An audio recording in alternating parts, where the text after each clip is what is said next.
নমস্কার, আমি Soma. Diet with সোমাতে আপনাদের স্বাগত।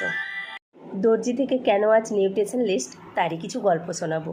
দর্জির কাজ মানে অনেকেই জানেন, ভোর 5টা থেকে ওঠা, কাটিং, সেলাই, তারপর মেয়েদের তো বাড়ির কাজ আছেই, সাথে খাওয়া, ঘুম কিছু ঠিক ছিল না। জানতাম না কখন খাবো, কতটা খাবো।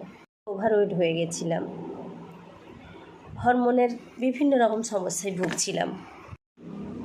শুরু হতো মুঠা মুঠা ওষুধ, খাওয়ার চেয়ে ওষুধটাই বেশি খেতাম, ফলে প্রচণ্ড পরিমাণে ওভারওয়েট হয়ে যায়। আর এই ওভারওয়েটের কারণে নানান রকম হেলথ চ্যালেঞ্জ আসে। সবচেয়ে বড় চ্যালেঞ্জ যেটা হরমোনের সমস্যা, সবচেয়ে বড় সমস্যা যেটা, সেটা হচ্ছে হাই প্রেশার। তারপর টোটাল 3 বছর পিরিয়ড বন্ধ ছিল।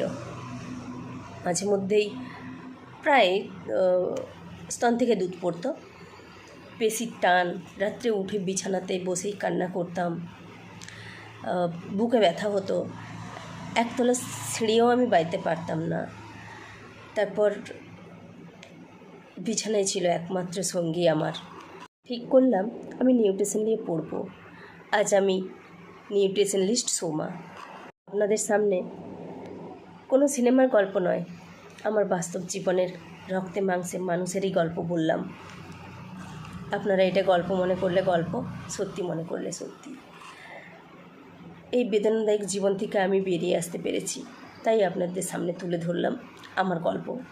যারা আমার মতো হরমোনজনিত কারণে ভুগছেন, ওভারওয়েটের কারণে ভুগছেন, আমাকে কমেন্ট করুন, আমি আপনাদের পাশে আছি সব সময় সাহায্য করার জন্য।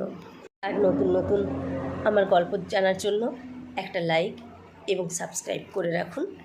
কমেন্টে লিখুন আপনি কি চান সুস্থ থাকতে। আসুন ডায়েট এবং আইডিয়াল ওয়েট কীভাবে থেকে আমরা সুস্থ থাকতে পারি তারই গল্প জানি। এইটুকুই, দেখা হচ্ছে পরের ভিডিওতে। ততক্ষণ সবাই ভালো থাকবেন, সুস্থ থাকবেন, সাবধানে থাকবেন। নমস্কার।